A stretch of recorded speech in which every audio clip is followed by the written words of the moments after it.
So, sa tatlong anak ko, guys, binil kami ng mga 7,000 Canadian dollars. So, kung 7,000 yun, guys, mga nasa almost 300,000.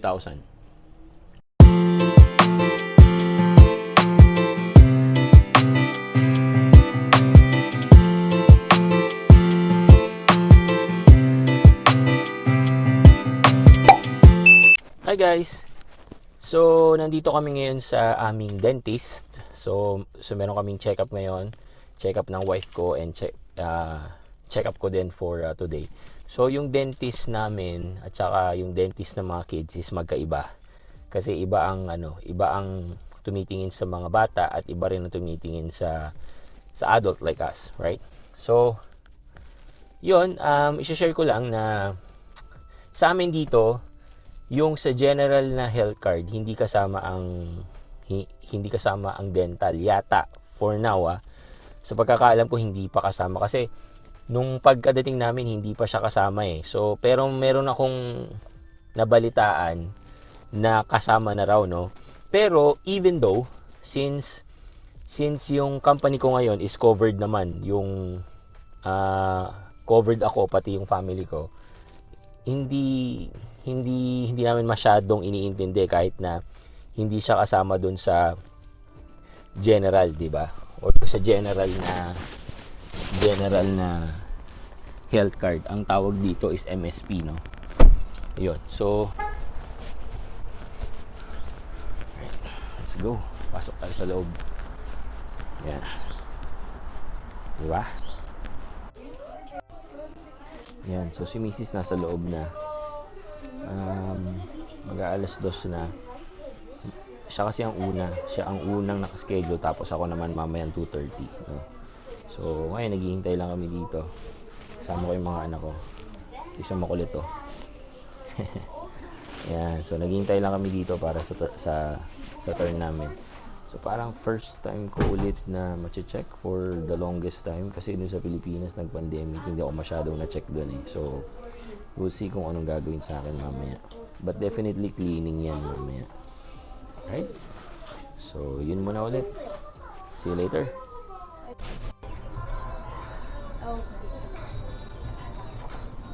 Ooh. Where are we, Aki? Where are we? We're in Zubu. Zubu. Zubu. Zubu. There's. Papa. Hello. Yes. Yeah, for 5 please. We need any No need. No need. Thank you. Right. So, nandito kami sa Zubu Restaurant, malapit sa Metro Town. Kakain daw kami. Birthday. Celebration for my birthday. Eddie, wow. Hi, guys. My daddy birthday. It's my daddy birthday. It's my birthday. Actually, the place is cozy. Yeah. Looks- Subscribe to Papi's channel. Looks like yummy. Zubu. Giveaway, guys. Right. Let's see the meaning. Subscribe to Nardino. Wait. Zubu. Okay. To build tight or close connections through common interests and goals. Oh, that's the meaning of Zubu. To build tight or close connections through common interests and goals. Oh, that's nice. What? What's that? Noodles? Okay. Ramen. With surprise and gyoza. Are you okay? Hintay kami ng aming seat. Right. Ito mo naman asawa ko. Oh. Ganda ng asawa ko, oh, di ba? Pak. Hi, diva. Are you hungry, baby? Yeah. You wanna eat now? Oh, yan ang anak kong makulit. Ice cream? Alright. Okay. So, tingnan natin ang menu. Ito daw. What's that? Visit every month. Zubu. With the crispy chicken ramen. Wow. Let's see that. I'm excited. They have Wagyu ramen. Wagyu. bone Wow. marrow. You want ramen? Gutom na ako. I am hungry. What was that? Zubu, to build or close connections through common interests and goals. Let's go. We're gonna wanna eat.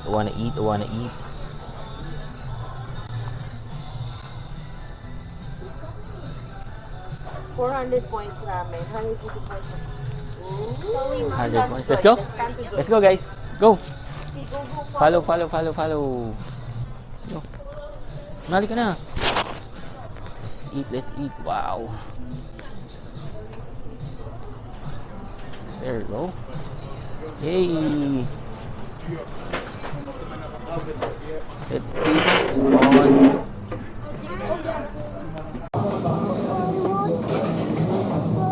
Social ang tissue dito. Ito, tingnan natin. Tissue daw to eh. Lagay mo yan dyan. And then, What happened? Papa, why is it doing that? it expands. It's a towel. So now I can use it as my towel. Hand towel. Hand towel. I will play, and I'm gonna open it. Wait until this is ready. Alright. Alright, Daddy, get it. See? Oh, see? That's nothing. Of course. Papa. Happy birthday!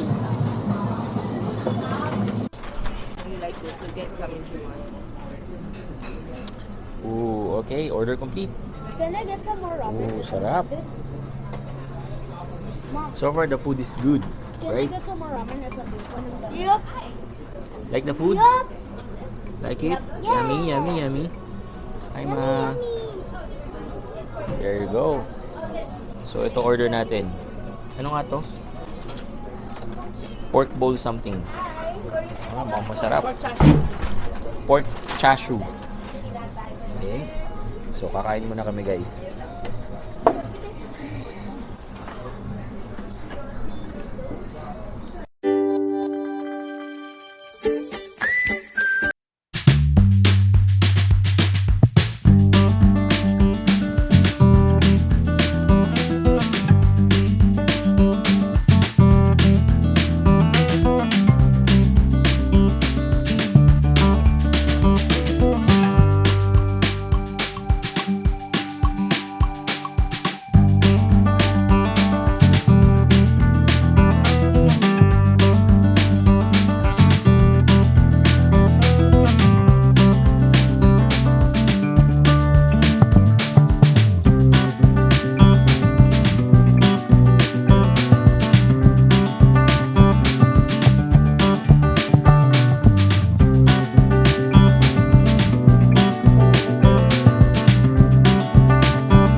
Sa Metro Town.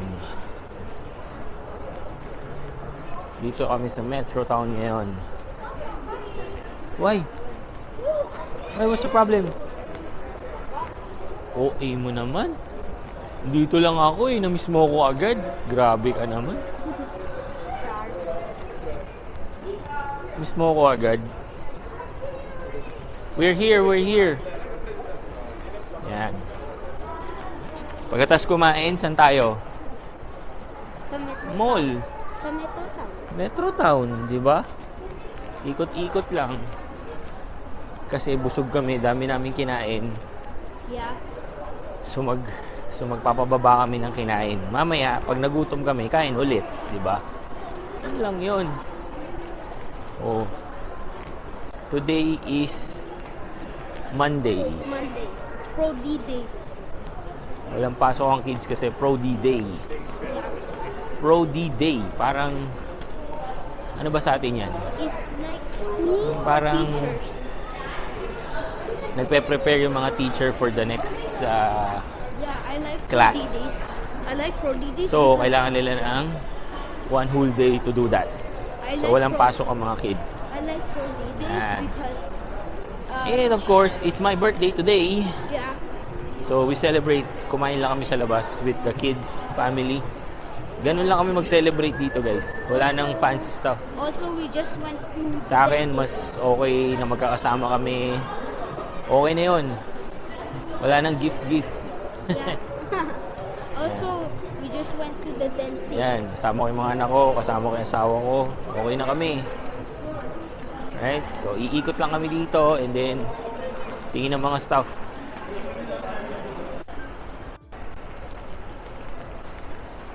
Okay. Saan tayo?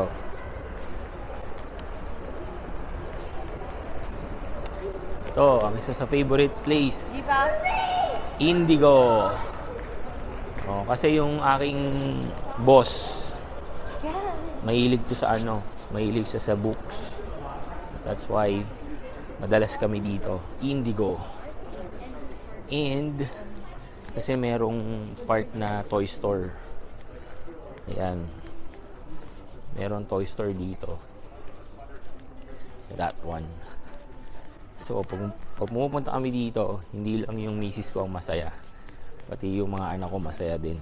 Kasi may Indigo Kids. Yan, may mga toys dito. O, diba? Pwede sila magliwaliw dito. Alright? Yan, may mga books. Titingin lang naman. Hindi naman kami laging bumibili. Alright? Yeah. Parang sa atin, ano to, parang fully book. Parang ganun, no? Pero less toys. Okay. Right? Ganda rin dito, guys. Tahimik. Tapos, pwede ka ding magbasa dun ng mga books habang naghihintay ka. Yan. Kasi nga, yung aking asawa is bookworm, guys. Mahilig talaga sa libro. Kung bag, sapatos, mas gusto pa ng libro. Right? Hello guys, so nandito na ulit kami sa bahay. So ito at ako'y nagkakape na, no? So dumating na yung aming bill doon sa dental namin, no? Sa dental check-up namin ng misis ko, no? So nagpa-check kami and then kailangan ng cleaning and everything. So lumabas na yung bill, no? So dito guys, yung sabi ko nga, but again, I'm not sure. Narinig ko kasi na isasama na ang dental coverage doon sa health insurance namin dito or yung general.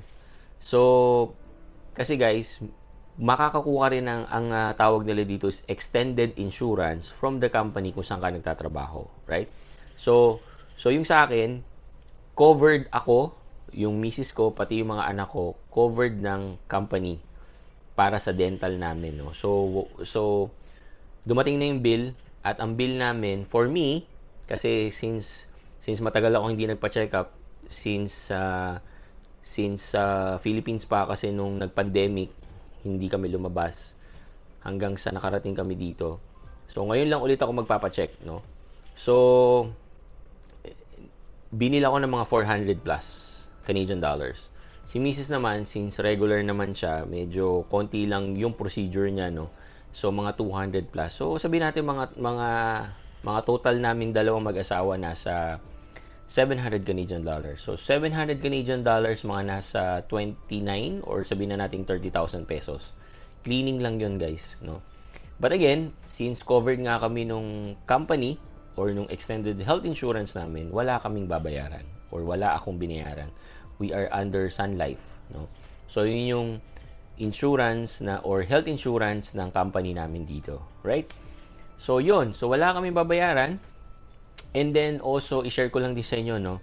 Kasi last year nagkaroon ng procedure yung tatlong anak ko, no? And kailangan nilang mabunutan, tapos may mga feelings na kailangan gawin, lalong-lalo na dun sa aking bunso, no?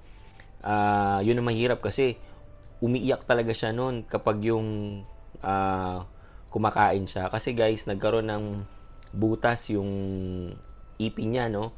So ngayon, hindi naman kailangan bunutin pa, sabi. So I think nagawa nila ng paraan. Pero guys, since 3 years old pa lang yung anak ko, sinabi ng dentist or ng doktor na kailangan siyang i-general anesthesia. So, pinatulog siya guys para hindi siya maglikot at hindi rin mahirapan yung mga doktor, 'di ba?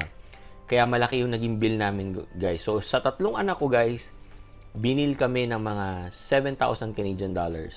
So, kung 7,000 yun guys, mga nasa almost 300,000. And again, wala kaming binayaran guys. Wala kaming binayaran.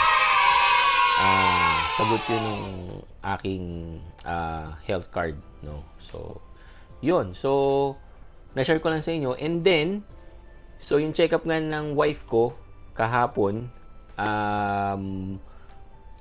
sinabi ng doktor na kailangan niya magpa-root canal, no?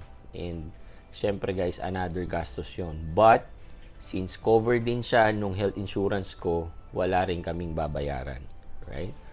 So yun guys. So again, hindi ko alam sa ibang province kasi guys, each provinces dito sa Canada, iba-iba ang rules, no? So hindi ko alam kung ano ang rules sa Alberta. I'm just saying kung ano yung rules or yung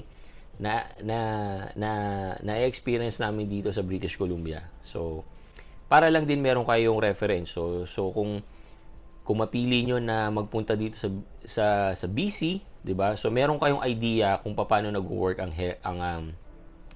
health system dito. All right? So yun lang guys, na-share ko lang sa inyo. So thank you. Peace.